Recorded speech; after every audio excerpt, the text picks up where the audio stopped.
Good afternoon, depending where you are. My name is Clinique Chapman. I am CEO at DC Justice Lab, and very grateful for everyone that's joined us for this very important webinar.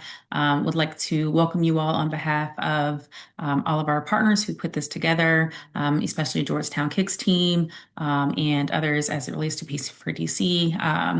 DC Safe and DC Justice Lab, of course, and our great partners that are here as panelists. We really are happy to have Georgetown have, spearheaded these conversations during such a pivotal time. We would like to really acknowledge what the landscape that's happening and shifting around us in DC right now. It's a very important moment, critical moment with the upcoming. We have mayoral elections, we have city council elections, congressional representatives shifting. And so we really want to make sure that we're having conversations that are important, that are rooted in solutions, and that have public safety front and center. And so decisions that will be made in the next year will shape not only policy, but people. As someone who, very much is rooted in policy, I also understand the impact that it has on people. Policy, people, and practices all go hand in hand. And so we want to make sure in this conversation today that we are centering the people who will be most impacted by the policies and, the elected officials that will soon take over in DC. What it is for us is, what the research tells us, what's happening on the ground, and what leaders should be paying attention to right now.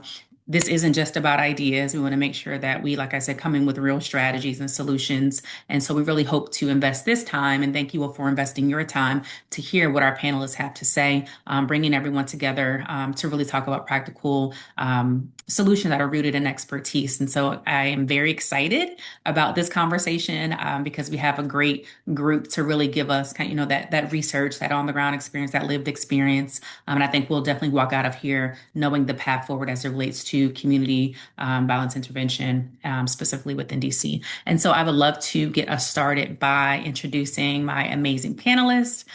Today we have Jovan Davis, who, we've seen he has boots on the ground experience, national perspectives.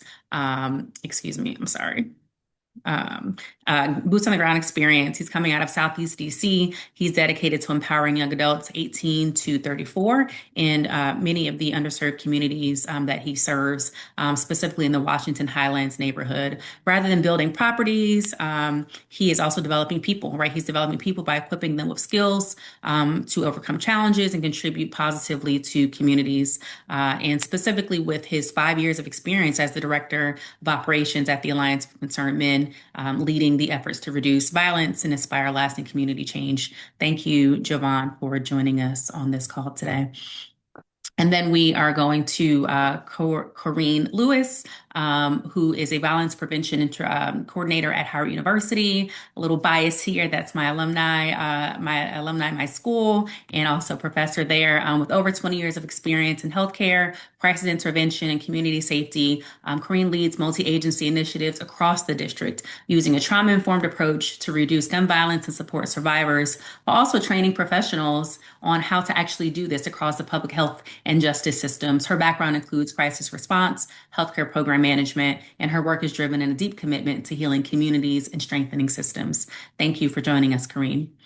And then we have Dr. Daniel Webster, who is a leading public health expert and Bloomberg professor at the Johns Hopkins Bloomberg School of Public Health, where he specialized in gun violence, research, and policy. And his work really is rooted in leadership and studies on community violence interventions. He is a widely known and published scholar, editor of a major book on gun violence prevention, and a member of the National Academy of Medicine and the Council on Criminal Justice. Thanks for joining us, Daniel. And then we have LaShawna Thompson-L, who is a trauma-informed life coach, restorative justice facilitator, all the things, right? LaShawna has been around for decades doing this work. She teaches us how to use cognitive behavioral skills for high-risk individuals. Over the past decade, she's worked on front lines in DC, developing systems to prevent harm, promote healing, with an expertise really in gender-responsive community justice reform, which is very specific and very much needed in this community, in this space. As a returning citizen with a degree in human relations, LaShawna is also the author of Through the Wire, My Search for Redemption. Thank you, LaShawna, for joining us. And so we're going to get started. We have a series of questions for each of our panelists just to really dive into, their expertise areas and really understand, their perspectives. But at any point in time, we would love for you all who are watching to be able to tap in with questions and answers. We'll be able to answer those later after we get through, kind of our questions for the panelists. And our panelists feel free to also hop in as well if there's something that is, that I'm missing. I have questions for you all, but you all are the experts. You are living this, you are doing this, you're working in this every single day. So, the floor is yours and the mic is yours as well. So, first question goes to Jovan. You've seen this issue from multiple angles, as I mentioned kind of in your bio, through your lived experience, your professional experience and violence interruption, national leadership, and community engagement. If you could tell us a little bit and just advise us, on what you would say and what you would advise the next DC mayor, what you would say to that person directly, whoever that person may be, what does it actually look like to center community violence and community voices in gun violence prevention? And what must the next mayor do differently? That is the important part, right? Like we need a different path. And so, what does the next mayor need to do differently to ensure that people feel both heard and seen? You're on mute. Sorry, Jovan. I say centering community voices means stop treating residents like an audience and start treating them like partners in public safety. For an example, I use like Lashonia for an example. When she first bought to the streets here, she reached out to the community. She asked the community who should be involved, and she told me that, hey, the community in Washington Highlands was saying your name, brought me to the table, asked me that I know individuals from the community. We did a community, we did an environmental scan in the community. We walked around, we did the borders, we recruited, we talked to residents, seeing how do they feel safe. And that's another thing too. So like individuals don't get it confused when we say residents want to be heard, that they feel safe. That's two different things. Some individuals want to be heard and some individuals want to feel safe, so we just don't want them to be heard, but we want them to feel safe, right? So including them at the table before the crisis happened. I think the next DC mayor must listen before the crisis, not just when the shootings happen and the homicides happen, and fund community violence intervention like a core public safety infrastructure, not just a pilot program, and turn the community knowledge into policy, budgets, and actions. Because I think we do have community professionals that can help expand our public safety initiatives, and the residents. Glenn Martin, he say that people that's closer to the problems also closer to the solution, but furthest away from the power and the resources. So how do we empower our residents after these initiatives are gone, after these models are gone out of the city? How do we empower the residents so the violence prevention and intervention continues without the city? How can we empower the people? Because the residents, they already know the people, they know the places, they know the patterns, and they actually know the pressure points of the community. So the mayor job is to build a citywide system that respects the intelligence and move on that, right? Because people don't want to be heard. I think they just want to feel safe. That was powerful. And I'll say for me, takeaways was the infrastructure piece, right? We want an infrastructure that's not just passing. So that's the thing, right? Passing the policies. Like you have to actually fund the policies. We have to put money where we say we're rooted and invest those things. And so thank you for really emphasizing that. I think that's important. We could pass a bunch of policies, but if there's no money there, right? If there's no support there, then it's just on paper. What's the point? And so thank you for expressing that. And also the prevention piece, right? Like we need to be funding before these things happen. I used to always say I would love folks to put me out of a job, right? As I'm a social worker. So like if I never had to work again, that means that the system and us have done our job for you as an individual. And so it's in that way of like putting the money on the prevention side. So thank you for sharing that and the infrastructure piece of it all. I'm going to pass it over to Kareen. We understand that you're at the hospital, Howard University, working with Office of Victim Services and Justice grants.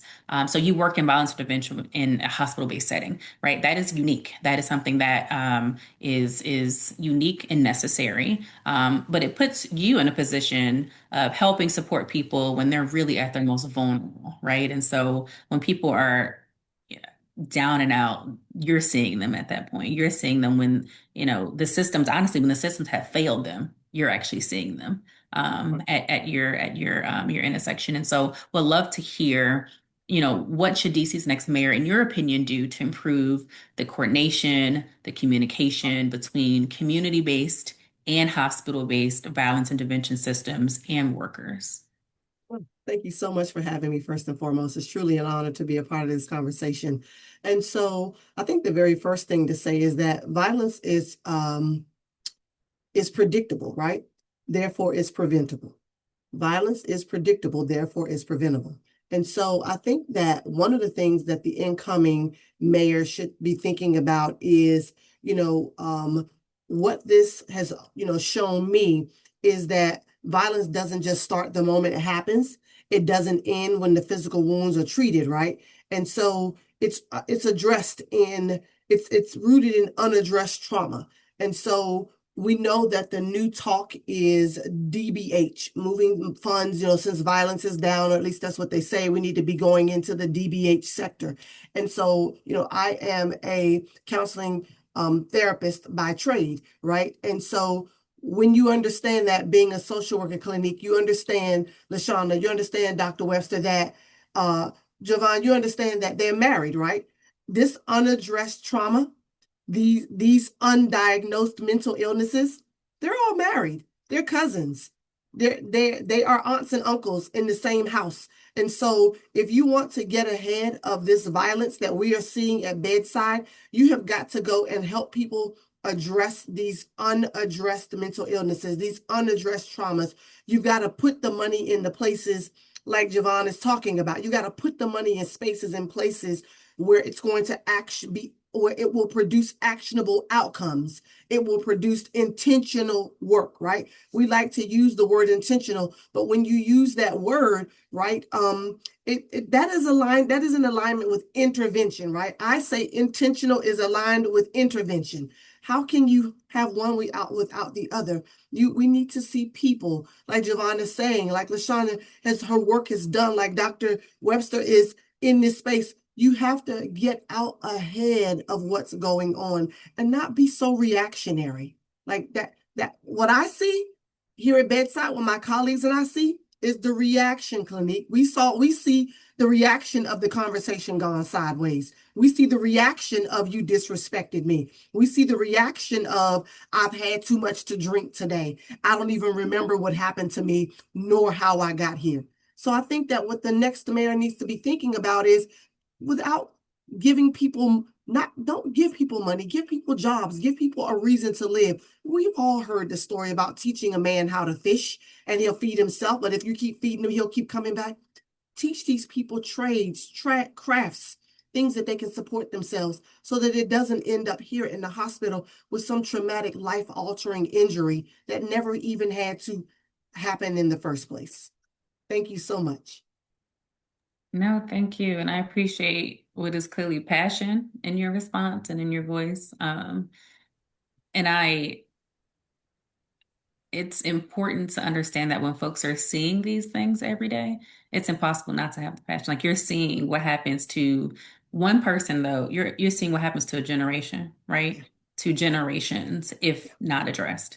And so you're definitely able to kind of see that perspective. And I see some synergy between what you and Jovan are saying in terms of investing in the people, investing in the community. And so and because you mentioned DBH, right? And so there's conversation about where do we place the money? And so do we place the money? My apologies. I have a alarm on. My apologies, everyone. Sorry. Do you place the money in the system, or do you place the money in the community where people actually know how to take care of themselves if given the support and the resources? So thank you for uplifting that.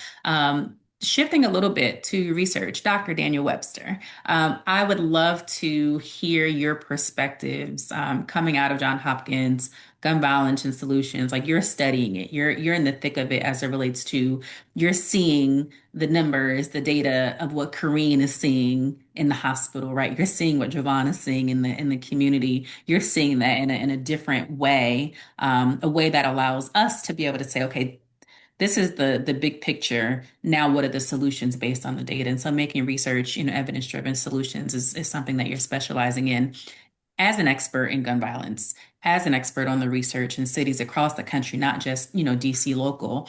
From your research and work, what have you learned about what truly moves the needle on gun violence, and what should DC's next mayor prioritize because of what you're seeing and because of that? Well, first, I'm just going to echo Corrine and just say just how happy and honored I am to be part of this esteemed panel and this really important discussion today. I've been studying community violence intervention programs for almost 20 years now. Much of the work in Baltimore, recently in Washington, D.C., and now in Chicago as well. One thing that I want to underscore is that, of course, as a researcher, I'm always going to say we need evidence-based programs. A challenge, however, is that our evidence gets a little bit out of date. And so Washington, D.C., with, say, for example, Cure the Streets, look, I've studied a similar model in Baltimore. We've seen some real success in reducing homicides and non-fatal shootings. But I will also acknowledge that the evidence of effectiveness of that model has been waning over time. And I don't think that's an accident. And when you talk to the people doing the work, they tell you why. The program model was developed really in the 1990s in a Chicago context, which was heavily gang and drug oriented. Right now in Washington, D.C., and honestly in many cities, the influence of large gangs is not really what it used to be. As far as drugs driving the violence, that also is not what it used to be in DC and in many other places. And the model needs to be updated. It needs to be updated. And what I've seen, both in my policy work and in community violence intervention and to some degree in the law enforcement side, we put together relatively modest interventions to address really a big challenging problem. And we expect miracles to happen from that. I think that's exactly what's happened thus far in Washington, D.C. I've been leading a study of the two main community violence intervention programs in D.C. with my colleague, Professor Joseph Richardson, and other colleagues here at Johns Hopkins. And disappointingly, there have been a fair amount of investment since 2018, but not a lot to show with respect to true program impacts in reducing gun violence. And I think from what we can glean now from implementation evidence and conversations with the workforce is that everything has been spread so thinly. There are communities that have literally two workers to address violence in an entire neighborhood. That's unrealistic. We should not be surprised if they're with those resources alone that they can't move the dial. So I want to go to a comment that Javon mentioned up front about our goal should be really think about a system. We need a community violence intervention system, and that should be where our eyes are set and what is needed for that system. We need more than just street outreach and violence interruption. That's sort of necessary base model, sort of, yes, that's important. But we need more. We need those cognitive behavioral interventions. We need, as Corrine was mentioning, connections to jobs. We need the connections to mental health services. What we hear from workers, honestly, not just in DC, but I hear it in Baltimore as well, is we're not really meeting the needs. And it also kind of gets to, I think, a sort of a foundational aspect when we think about community violence intervention or even hospital violence intervention. It starts with a trust building with a quote unquote credible messenger. All right. Traditionally, that has meant, hey, you have lived a life more or less. You've maybe had some involvement in gangs. You've been involved in a justice system or so on, and that could be fine. But quite honestly, what is credible now is someone who can help them, someone who has resources to really affect their lives, to improve their lives, to make them safe. They want what everybody else wants. They want to be safe. They want to be secure. They want a roof over their head, be able to feed themselves and their family, and all those things. And I will say we have built a system thus far in DC that has not met those needs. So while we should aim for this system that really addresses what the problem is, not sort of this minimum thing that makes us maybe feel good, but what really is needed, to some degree, because of resource constraints. I personally, and maybe this is my bias as a researcher, but I think we have to do a proof of concept. We have to do a really intensive, this is what the need is, and a model that addresses reaching the highest risk people, that does conflict mediation and non-aggression agreements between groups, understands the social media landscape. That's a huge driver in gun violence right now. Generally speaking, our CVI groups are not well equipped as they should be. Look, we need to give them the tools to be effective. What the Washington, D.C. has done to date is they give out very brief contracts. They very modest salaries, almost no job security. And then we step back and say, hey, how'd it go? Did you stop violence in your community? We can't be okay with that. We have to have a standard of like, look, these folks are doing very stressful jobs in high risk situations, and they are core to their community safety. Well, let's treat them like that, give them the resources with the program models, with the resources to really address those needs, prove that can transform not only individuals' lives, but whole communities. And then you can get buy-in to build this system like it should be built. So that's my current thoughts. Lots of thoughts there. Very helpful. And I love the framing of the research as like the backdrop to kind of the work that folks are doing. A follow-up question for you, actually, before I move on. If you could share a little bit, I feel like we often hear like, well, DC is different, right? Like, don't compare DC to other cities. Yes, and right? Like, what do you think or what have you found that yes makes DC unique in terms of the landscape that might be harder to implement potentially, but actually, DC is connected. There's a synergy between DC and other cities because of these things, and so I would love for you to talk more about that. Yeah, thanks for the question. So I think DC is more like other cities than they are not like them. Okay. The violence in DC is hyper concentrated in disinvested communities that is very racialized because of structural racism. The similar root causes, whether I'm looking at Baltimore, Philadelphia, Chicago, similar root causes.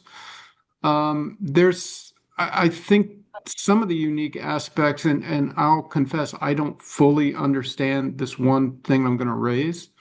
I mentioned before this idea that at the maximum that DC is giving out is 12-month contracts to community-based organizations to do that. Sometimes it's even less than that. I've heard from Council Member Pinto that there's some constraints as it relates to Congress with that, and so that may be a constraint. I know in Baltimore and many other places, I think it's more typical that it's a 3 to 5 year kind of investment that is given. And again, I think that's one thing that makes it a particularly challenging situation. There hasn't been that sort of stability, and there, to some degree, this happens in other cities as well. But the fact that DC is its own state, more or less, that also can be its own challenge. Baltimore benefits from a state government that understands that Baltimore is important. We get resources from the state to address Baltimore needs, and that's fantastic. So there's that, and then there's a very unique. This is more on the justice side, of course, and I think everyone understands that in DC we don't have a state prosecutor. We have a U.S. attorney who is in charge of that, and particularly now, and I'll just be as blunt as I can, under this administration, it is hard to build the kind of trusting relationship. So, if I'm going to advise people in Baltimore or Chicago or any other place, I really want all of these systems working together, law enforcement, public health, housing, across the gamut, because it should be a whole government approach. That's a little bit harder in DC because of the prosecution side really does not represent the district or its residents. It represents a political party, and that is about as out of step as it could be with the needs of communities impacted by violence in DC. Thank you. Thank you. I took from that, statehood. That's what that boils down to. Just having DC, having autonomy to be able to connect what feels like disjointed systems at times. Thank you for that insight. Okay, LaShawna, would love to pass it to you.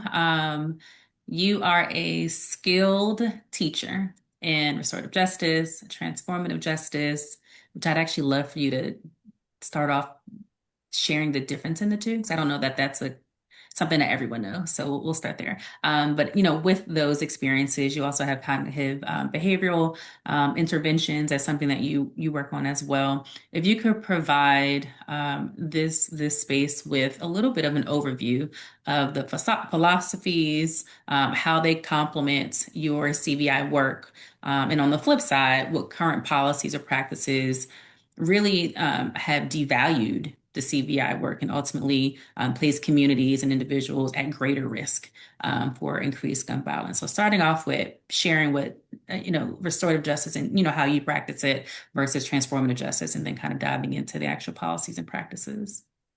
Awesome. Thank you so much, Clinique. Thank you, Peaceful DC and DC Justice Lab, for coordinating this conversation. I'm so grateful to be a part of this panel with these awesome, amazing individuals. So just for starters, restorative justice is basically a philosophy, a practice, a way of life. And it's a theory that has been used for hundreds of years in different communities across the globe, Native American communities, African communities, and even in America and some European countries. And basically, it's a way to address harm that doesn't involve punitive consequences, but helping people to develop the ability to hold themselves accountable to the people that they have harmed, and also to build empathy, because the idea is that if you build empathy, you can change behavior. So I first got introduced to restorative justice when I was working at the OAG, and which is the Juvenile Prosecutor's Office. And I was working with young people who was causing harm in the community and facilitating conversations with them and the people that they harmed. And so I learned a lot about trauma from the perspective of a victim and a respondent. Transformative justice is basically about trauma-informed care and how to support communities with really moving towards behavior change and using a collective healing perspective and a collective accountability perspective. Because the idea is that peace that is enforced is not really sustainable. Like, yeah, while we have the National Guard in town, we might chill out and calm down, but when they leave, we'll get right back to what we was doing before they came. In CBT, I worked for a time with the Roca Impact Institute, they started in Boston, but they also do a lot of work in Baltimore. And basically, they teach frontline workers, whether it's probation officers, violence interrupters, and others, how to teach high-risk individuals to regulate their emotions, activate their behavior, challenge their own thinking, identify harmful cycles, and move themselves towards change using a set of skills. And I love it because it's cognitive behavior theory and not therapy. And I know some people may take issue with that, but basically we're not clinicians, but we still have the ability to understand the connection between our thoughts, feelings, and actions, and identify unhelpful cycles and build the skills to be able to disrupt those cycles, to move ourselves towards our goals and prevent harmful behavior. So I've been teaching violence interrupters in DC. I've taught nationally, but lately I've been teaching in DC and teaching students in schools. And it's absolutely my favorite thing to do. And I think young people love it and also understand it even more than adults. We talk a lot about brain science and how trauma impacts behavior and top brain and bottom brain. And Corinne spoke earlier about folks waking up and not remembering what they did or how they got to the hospital. Like the brain literally shuts down.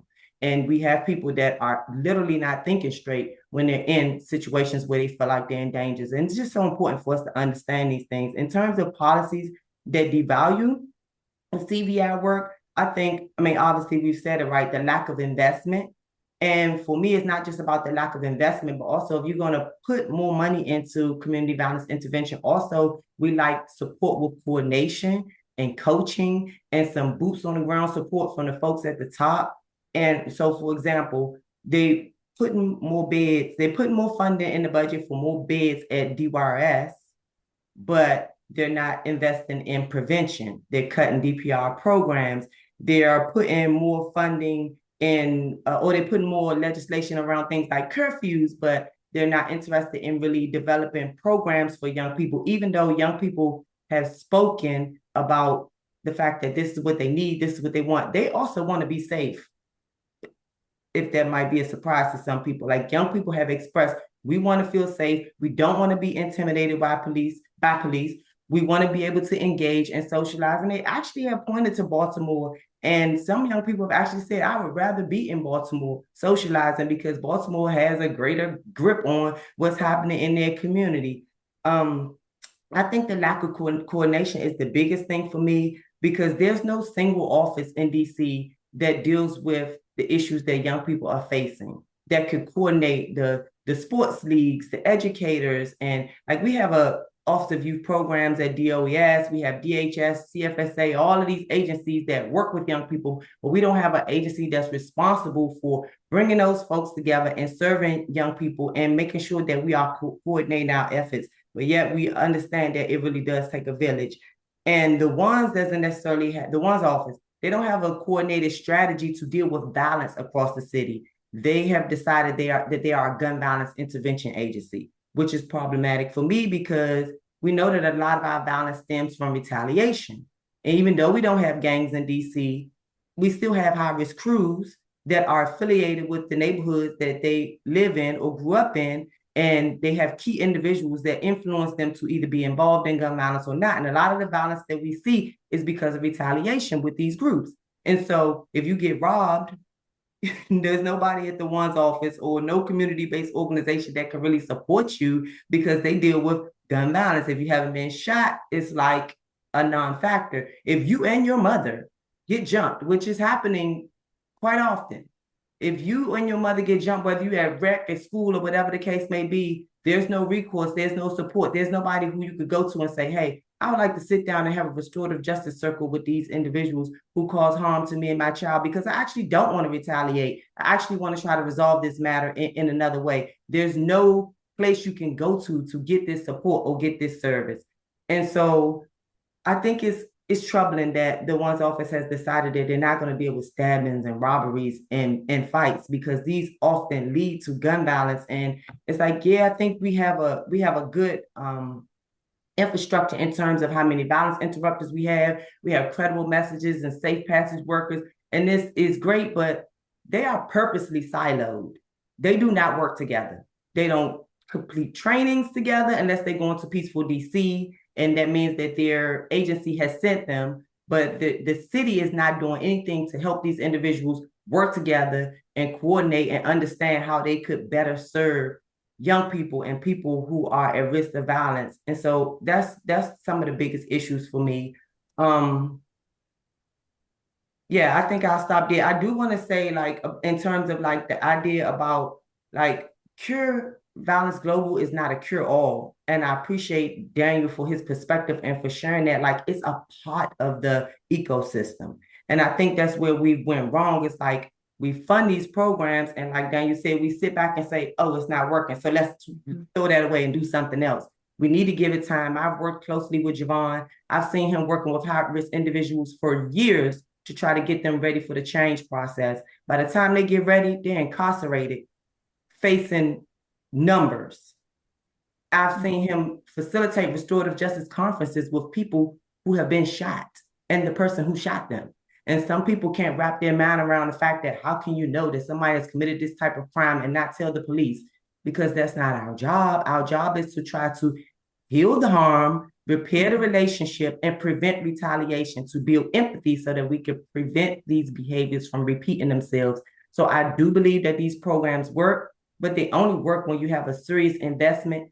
And like I said, boots on the ground from the people at the top. Like, hire people who really want to go into the community and coach and observe and support those violence interrupters, because that's what they need. Like, they're craving for acknowledgement.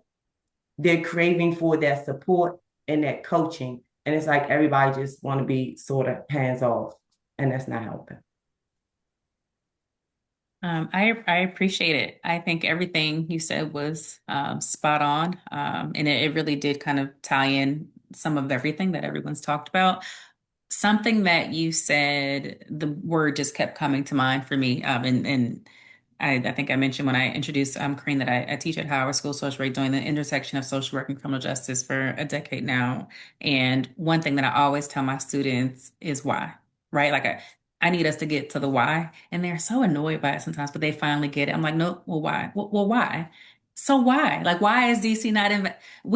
The four of us have, no, five of us have said the same thing in terms of just the investment, the piloting. Daniel said 3 to 5 years is what it should be for the contracts. We're at 12 months. So why, if we know these things work, anyone have an idea of why DC is not investing?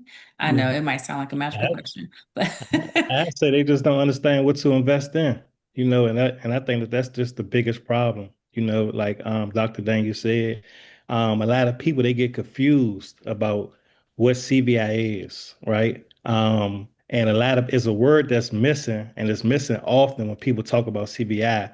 It's community-based violence intervention or community-led violence intervention. So when you take community-led out, or when you take community-based out, then you get a whole different perspective about community-based violence intervention, right? So once we start putting that back in there, then it's look like, okay, so how does community oversight looks over these community organizations? I think that that's what need to be put together, community oversight, right?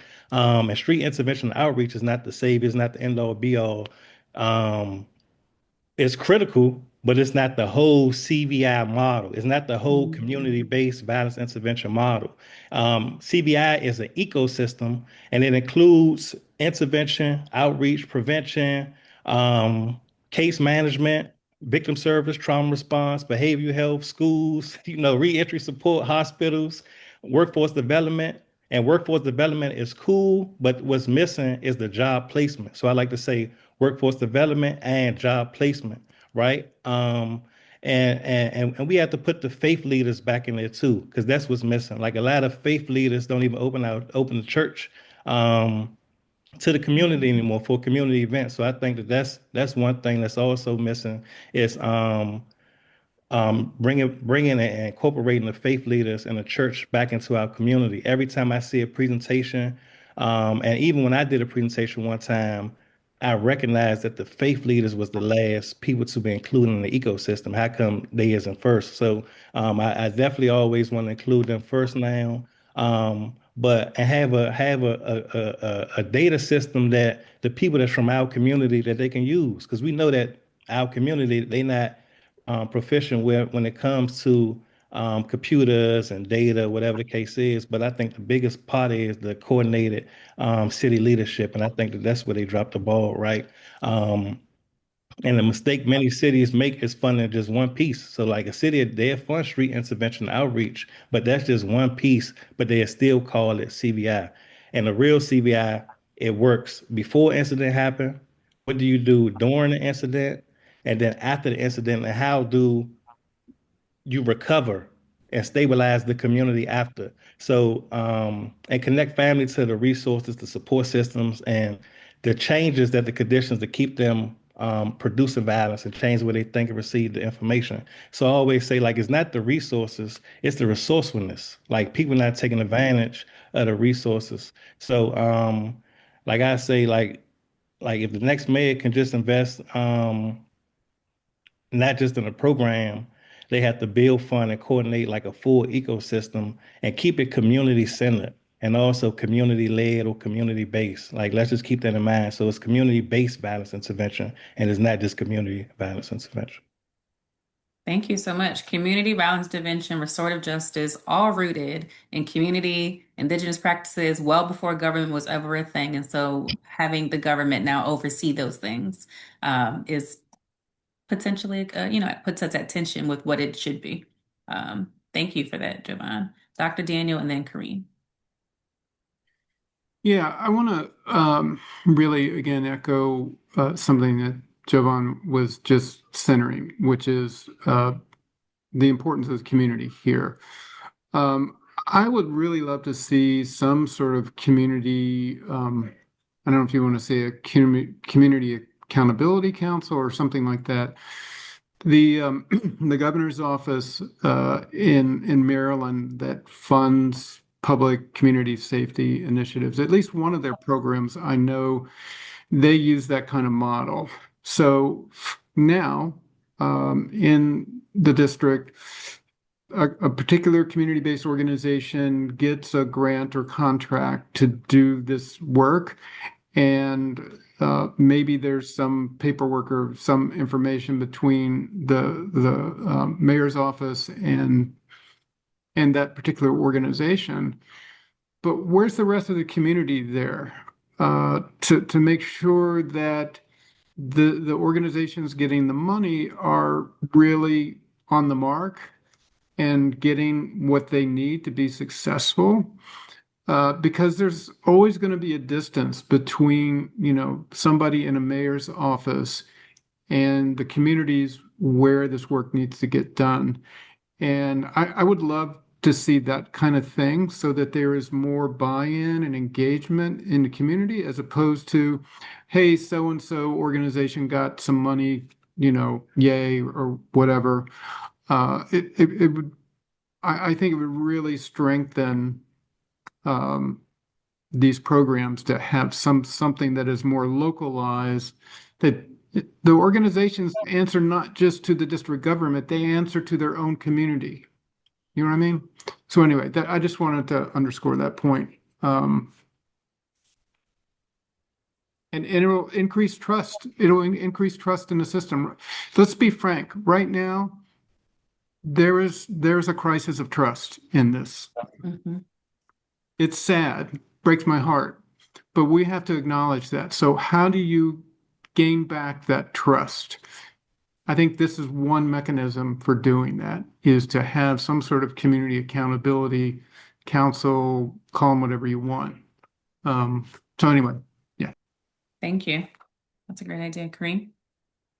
Thank you so much for that, Jovan. Thank you for that, Dr. Wester. Listen, I can be as eloquent as anybody, right? But the older I get, I think that you should just say what you mean and mean what you say. So here's where I deposit my 2 cents, right? Back in the day, guys, and you guys, I think we are all in the same space almost. There was what they call cross training, right?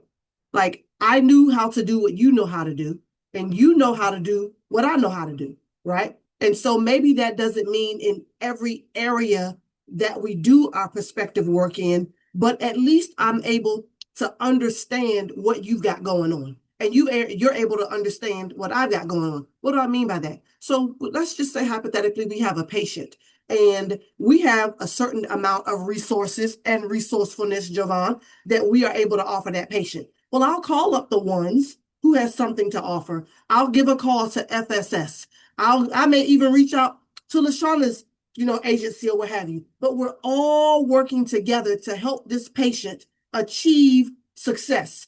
We're not coming in the door telling patient, constituent, partner in the community what they need. We're asking him or her, what do you need? How can we support you? How can we support you? Where do you see yourself? Where do you want to go? What do you want to do? Where do you want to be? And I feel like that is exactly what we're all saying. We have lost that art.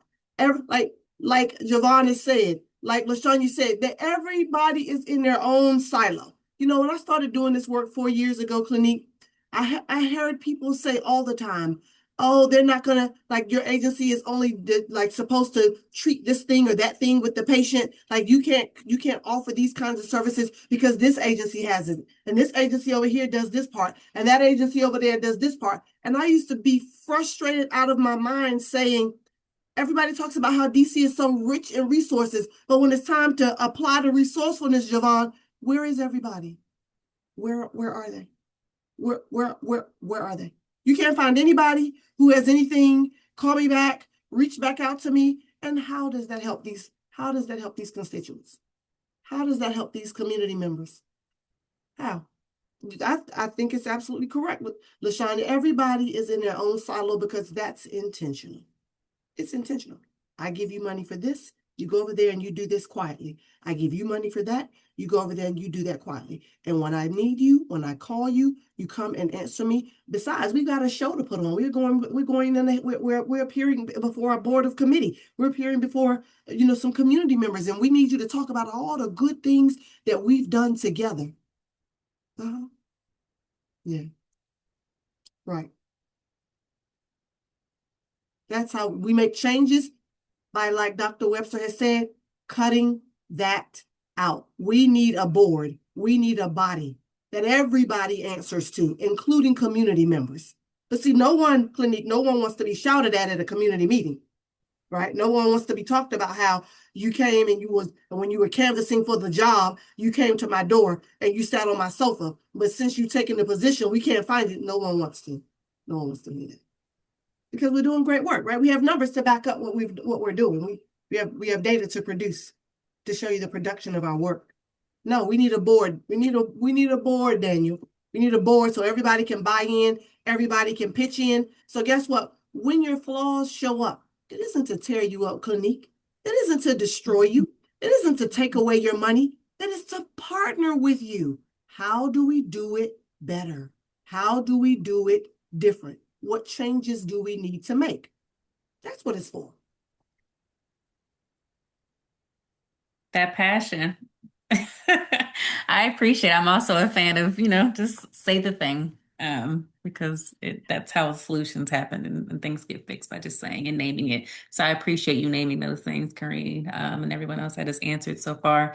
I will say, structural racism allows systems to fail people with intention. And so something that, we need to address that conversation has to be had. We'll continue to do the same things over and over again. I do have lots of chatter from our audience. Would love to let folks hop in. So I'm going to read some of these questions, and some are comments, some are questions. And then whoever, within our panel would like to hop in and respond, feel free. So this one is more of a, this one is more of a comment. With multi-layered problems comes multi-layered solutions. My honest opinion is if the programs aren't targeting the next generation of youth, 7 through 13, we will always be fighting this battle, and the kids get lost in plain sight. Thank you for that. We have a question for you all. Dr. Webster, you said two things that kind of felt like they were at tension with each other. First, that the model for DC needs to be updated, but then second, that we've underfunded the current model. Only two workers, for example, can't move the needle much. Can you be more specific about whether the current model needs refinement and better funding, or do we just need to do away with the whole model and start over? Thanks. First of all, that's an excellent question. My own opinion is that we should create a model that fits the need in our communities in DC. I don't think what currently is the structure of the violence intervention work funded out of the one's office right now fits the nature of the problem well. So I do think we need a new model, and we need to better resource it as well. And while I appreciate the prior comment about, let's focus on the young kids coming up and so that they don't get involved in the gun violence back and forth and things like that. I truly understand where that's coming from. My own view is it's so important to address the shooting right now. There's so much trauma and loss that is going on right now. And if we think about the, 12-year-old, 13-year-old or whatever coming up, if he or she is growing up and they're shooting at a regular basis in his or her community, there's so much research and lived experience to know how damaging that is. And you are setting those younger people up for more of the same if you don't address the shooting in front of you now. So I do think that the model needs to be updated and refined and better resourced, but particularly, and I've said this in multiple city council meetings, it needs to be better focused. Before, I think they were trying to spread a lot of money around to placate a lot of people, and I can sort of understand where that might, from a political standpoint, how that might happen. But if you truly want to demonstrate that you can make people safer, that you can save lives, you have to be much more focused on shooters, just to be blunt. And you have to give an intensive model that fits the nature of those needs and what is driving it. And we're not there. We're not close to there, in my personal opinion. But I do think that there is expertise. There are people who can be part of the solution if they're given the right kind of supports, training, resources, all the kind of things that I think all the panelists have been talking about. I think we can really make a difference. But the way we've been doing things now, it seems to be honestly designed not to succeed. It's designed to sort of placate as opposed to really move the dial. Thank you for naming that. I have a question that anyone can answer, but if we could have short answers to make sure that everyone has a chance to hop in, and then I'll have a closing question for everyone. This question says, I appreciate the transparency of the panel participants and willingness to name the gaps in DC's implementation of CVI. There have been discussion about where CVI services are housed and monitored. What are your thoughts on this? Do you support the oversight of CVI in a particular agency, or like what would that system look like to you? Let's do like a 30-second, if we can, lightning round. Who wants to start? Karine, I see you're off mute. You want to give it a try? Sure. I think that I personally believe it's what Dr. Webster has indicated. I think it's an overseeing body.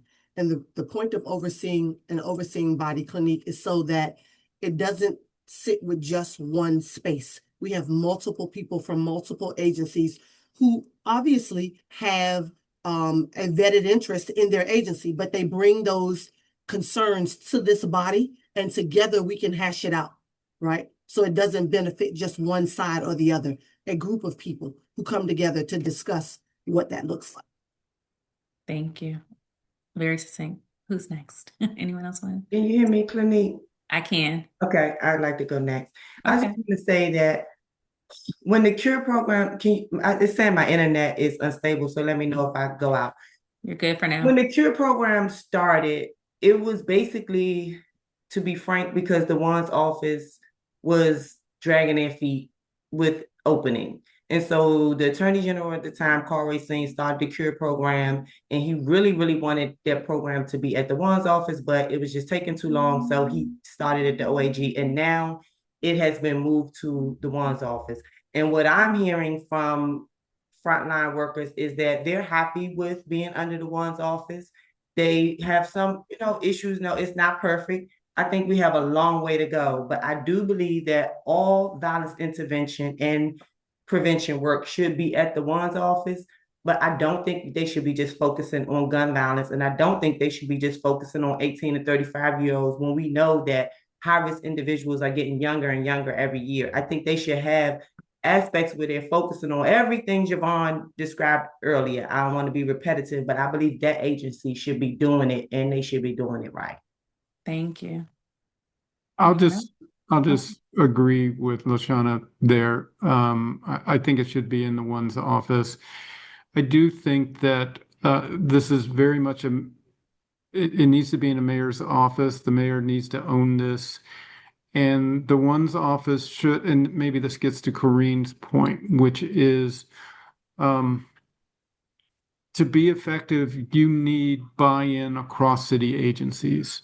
You need housing to understand the connections to what one's is trying to do with community violence intervention. You need the health department there.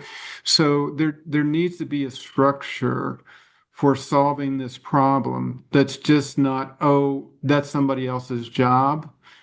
I think one reason Baltimore has been so successful is it has seen this problem as a whole of government thing, but while they have something equivalent to one's,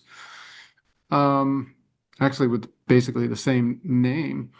But the way the whole thing's structured is every agency understands that reducing violence is priority one to make Baltimore a flourishing city. And the District of Columbia, I think, should have a similar orientation and approach. Thank you. So, yes, all of that.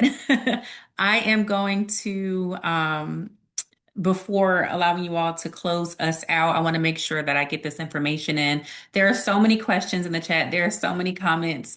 We clearly need more time. This is a critical conversation. Thank you all for participating in this. Thank you all for joining us. We will continue the conversation about community safety an in-person forum on Wednesday, next Wednesday, May 13th from 5:30 to 7:30 at the ARC, 1901 Mississippi Avenue Southeast. Please come in person. Come meet all of us. I'm looking at all the panelists. They'll be there too, right? Wink, wink. Everyone's going to be here. And we will have an opportunity for you all to actually hear from your at-large council member candidates, right? A race that actually hasn't really been touched on a whole lot, but it's very, very important. So we would love to have you all there. We can continue the conversation. We'll have refreshments and doors open at 5 p.m. The registration is in the comments, the link there. And so we hope to see you all there. I would love for my amazing panelists, first of all, thank you all so much. What I like to do is a closeout. I like to do check-ins. We didn't do a check-in, but a checkout would be, let's do one word. What is one word or a couple? A couple words. Your hope for DC's next mayor as it relates to community violence intervention. Jovan. Sorry, did I put you on the spot? I just say invest. Okay, Karine. I like that, Javon. Invest, right? Invest in our future, invest in our children, invest in our community. We need investment, buy-in. All right, Dr. Daniel. Listen to the people affected by the problem, the people who have been working on it. Listen to them. They know best. Lashana, last word. Do it the RJ way. Okay. Community way. That's the community way, right? Yes. I appreciate you all. Thank you, Jovan. Thank you, Dr. Daniel. Thank you, Karine. Thank you, Lashana. Thank you, Georgetown Kicks Peace for DC, my organization, DC Justice Lab. We hope that the conversations will continue in different forums and different spaces. Invest, listen, go to the community. Community-rooted solutions are, they've always existed. Let's actually implement them. Thank you all so much for your time, and take care, everyone. we'll see you next week at the forum.